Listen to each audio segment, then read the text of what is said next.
magkano na po ang naging sakripisyo niyo dito sa mga batang ito, ng mga anak ng mga mahihirap? Ayan, alam mo, sabi ko nga sa'yo, wala akong perang mga sinacrifice dyan eh. Kaya lang siyempre, natutulungan ko sila. Ako nagiging instrumento para magkaroon sila ng kakilala, para maipasok sila sa isang foundation, sa mga politikong mababait. Yan po, para maging scholar sila, makapag-aral ng libre. Yan po, pag-aaral nilang libre, libre po yung uniform nila sa pag-aaral, libre po ang mga gamit sa school. Yan po, sa tulong ng mga foundation na ipakilala ko sa kanila. Hanggang ngayon po, nangyayari pa yun. Yan, hanggang ngayon po, meron pa yung isang foundation na tumutulong sa mga batang potential dropouts po. Kaya kung ako lang po may pera, yung mga nasa tabing ilog na yan, nasa tabing kalsada na yan, nako, kukunin ko yan para hanapan sila mapapasukan ng pag-aaral. O, di ba? Okay. Sa tingin nyo, Karemi, ang ginagawa nyo sakripisyo at pagtulong dito sa mga mahihirap nating mga kababayan, ay gagawin nyo pa rin po yan sa mga dating na taon? Hanggat kaya ng ating katawan, talagang kailangan nating gawin. Pero nakakalungkot isipin na siyempre, tumatanda na tayo, hindi na kaya ng powers natin. O, di ba? Pero miski na hindi pa kaya ng powers natin, sige pa rin ang pagtulong sa kanila. Aparis niyan ako, di ba? Ito pong ating mga kabataan na nag-Christmas party last December. 16 ba yung Bert?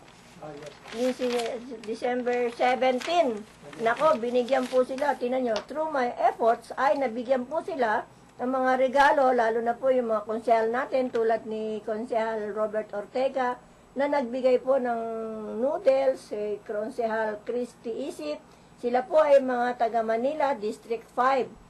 Maraming salamat sa inyo kay Konsehal Robert Ortega, Christy Isip, Konsehal Che Borromeo. Mga noodles po binigay nila kay Konsehal Richard Ibay.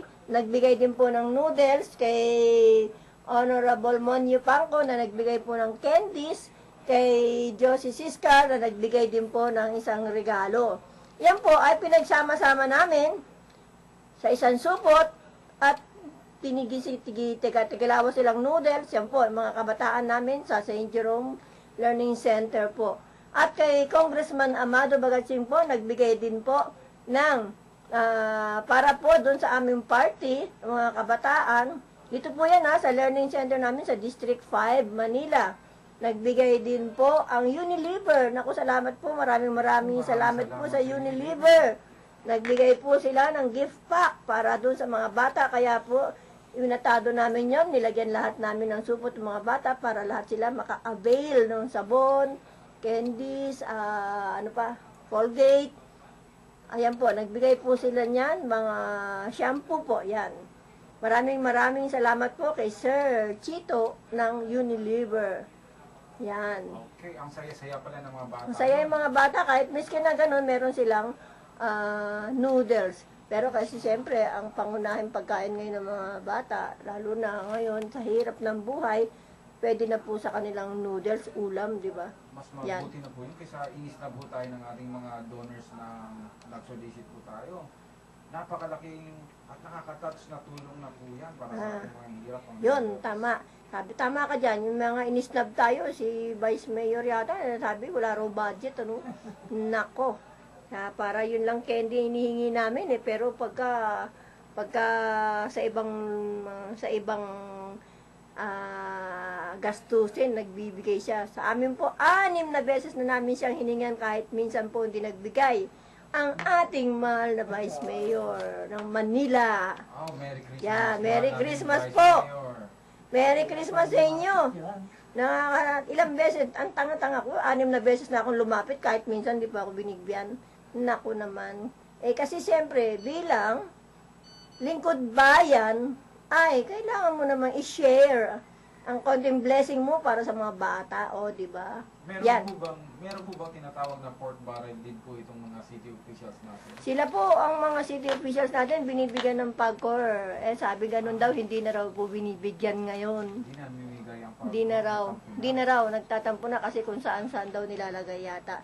Kaya yun yata ang kanilang ginadahilan, kaya wala silang budget. Yan. So, pero, di ba, teka muna. Pero, ikaw ang may tungkulin sa iyong bayan at merong asa na yung resourcefulness mo? O, di ba? Asa na yung resourcefulness mo? Manghingi ka lang isang kahong noodles dyan, di meron ka nang na-share sa mga kabataan na yan, no, di ba? May point din po kay Jan Remy kasi kung talagang if you run for public office, may tungkulin po tayong gumawa ng paraan na makatulong sa ating mga kababayan. Tayo po ay sinisweldohan para gumawa at humanap ng paraan na makagawa ng tulong at solusyon sa ating mga problema. At hindi lang po lang dito sa atin sa Maynila merong ganyan. Meron din po sa ibang lugar yan, ibang siyudad, di ba? Di ba? Kailangan nila na gumagawa sila ng paraan para magkaroon sila ng ipamimigay sa lalo na pag araw ng Kapaskuhan diyan sa mga kababayan nila na nasasakupan nila. O, di ba? Yan.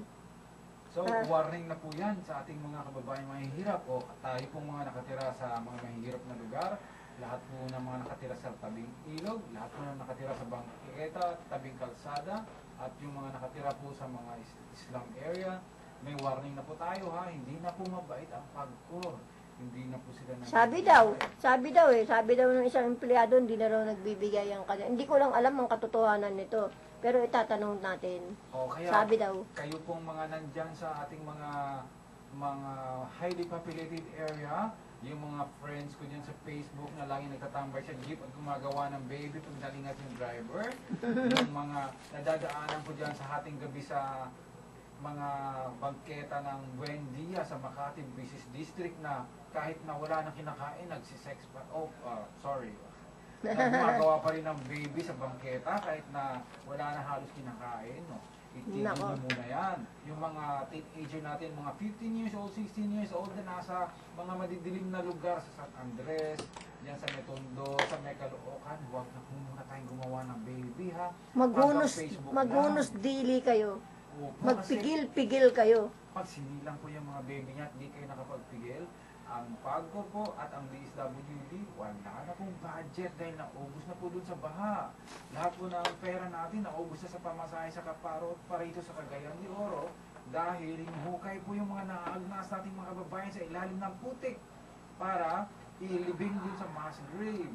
Kaya sobrang hirap na po natin at hindi pa nga po natin na-account kung wala pong proper accounting sa ating mga donations, wala pong proper accounting sa ating mga milyon-milyon na dollars at funds na dumadating ng mga donations galing sa iba-ibang bansa. Mga friends, kaya hindi po tayo basta-basta ngayon gagawa ng rason na magpapakain po tayo ng dagdag na mga bunganga para sa ating yan, at saka yung mga donation yan, sana may bigay sa tamang lalagyan, no? Di ba? Sa mga kinauukulan, kailangan yung tulong na yun. Unahin natin yung isang kalupaan na pagtatayuan ng kanilang bahay para matanggal na sila doon sa evacuation center na dumadami na po ang mga may sakit. Alalahanin po natin yun. Kawawa naman sila. Unahin po natin ang pagbili ng kahoy, 4 na haligi, tapos bubong, at yung pagtatayuan po nila na sana po ay wag nyo nang ilagay sa risky area. Unahin po natin yan para sa kanilang kalusugan, lalo na yung mga batang may sakit na ngayon. Yung iba po may mga diarrhea na at saka nilalagnat po. Kailangan nila magkaroon ng sariling para magkaroon sila ng sariling pagkain, makaluto ng sarili ng pagkain, makabili ng gamot, at hindi na magkasakit ang mga bata. Yan po.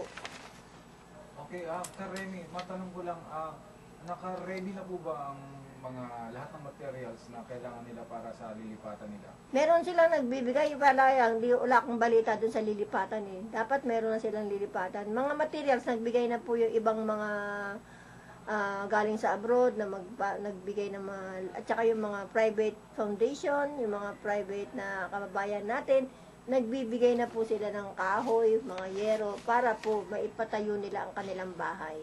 Hindi lang natin alam kung saan nila nilalagay. Sa ngayon po kasi wala pa tayong nababalitaan ng mga nagbibenta ng mga donation, wala pa tayong nababalitaan ng mga nagbibenta ng yero, kahoy at mga pagkain, lalo na yung mga food packages na dinidistribute sa ating mga kababayan. Sana mapunta doon sa mga kinauukulan. Yan. At tigil-tigilan na po natin ang pangungurap. Masyado naman ginagawa natin.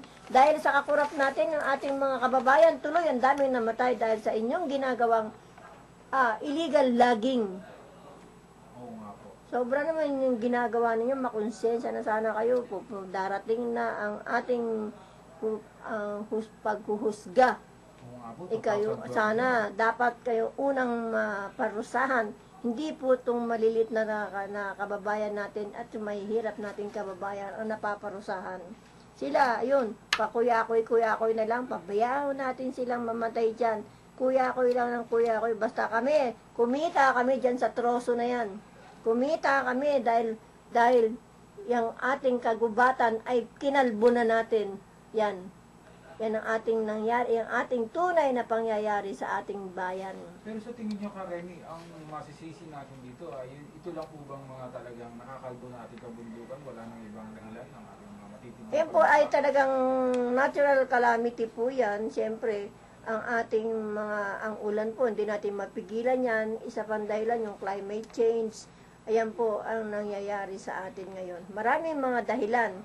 Pero ang pinaka-devastating sa lahat ay yung inagos sa bahay nila ang mga trosong malalaki at nadala ang bahay nila, nadaganan sila. Ganun ang nangyari, di ba? Yan po, talagang nakakapanghilabot isipin. Ayoko nang manood dun sa TV, dun sa mga nakakalungkot. At saka yung mga nangyayari sa kanila, umiiyak sila, yung dahil kamag-anak nila hindi nakikita, hanggang ngayon hindi pa nakikita. Ayoko nang manood. Pinagdadasal ko na lang na sana po yung makita nila, mabigyan ng disenteng paglilibingan para po maging aliwalas ng kanilang kaisipan.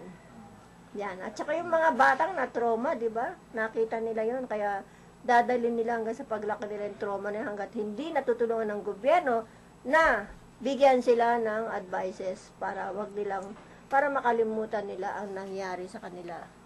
Okay, malaking eleksyon po yan sa ating mga kapatid, no? Sa ngayon po, ang ating pagtutuunan ng pansin, ayun po mga kababayan natin dyan sa evacuation center. Kung maaari po sana ay mag-behave po tayo, mag-ayos po tayo ng mga ginagawa natin. Huwag po tayo masyadong padalos-dalos sa pang-aaway ng ating mga kapitbahay, sa pag-aagawa ng mga higaan. At ang pinaka-importante sa lahat, pumila po tayo ng ayos pag mag-distribute na po ng mga relief goods. Huwag po tayo mag-away-away. Ayan. Oo, ang wrestling po ay hindi po natin kaugalian yan. Tayong mga Pilipino ay disiplinado, lalo na din sa Northern Mindanao, mga Cebuano-speaking provinces po natin. Ang babait po ang mga babae natin dyan. Huwag po natin sanayin yung culture na pag may namimigay ng pagkain, sikuhan doon.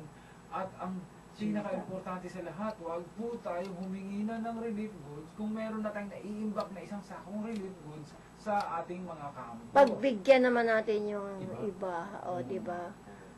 At yan yung ating isang typical na family, Filipino family po, ay tama na sa kanila magkaroon ng pagkain sa pagkainan nila, di ba? Yan po. Kaya hindi na sila, siyempre, ang mayayaman lang ang nagkakaroon ng maraming pagkain sa table. Yung mga mahihirap, tama na po sa kanila magkaroon lang ng kape, tinapay, kaprasong ham, kaprasong chicken, yan po. Yan. Kaya magdiriwang na sila ng kaarawan ng ating Panginoong Hesukristo. Isa pa po sa mga lessons natin dapat na tandaan sa ngayon ay ang ating mga kaugaliang pagmamanis ng ating mga finances. Mga kaibigan, tingnan po natin ngayon na marami sa ating mga victims, sa ating mga nasalanta ng bagyo ay nahihirapan dahil walang savings, no? Wala po tayong natatagong pera. Kaya sa ngayon pa lang, tigilan na po natin ang kapapanood ng DVD araw-araw. Aabot sa 100, isang araw po ang nagagastos natin sa kabibili ng DVD. Magtipid po tayo mga friends. Yan. Marami silang natutulungang mga nagpa-pirate. Oo, kasi binubuhay po natin yung mga nagpo-pirate. Pirate. Opo. Ini-encourage po natin pag nanakaw ng intellectual properties. Igagalang po sana natin yung intellectual properties. Kasi naman paano naman na masusunod ang ating mga babaeng intellectual properties, ini-English yung intellectual properties. Ano ba sa Tagalog, Remy, yung intellectual property? Ayan, ano ba yun? Pag-aari ng inyong kaisipan o intellectual.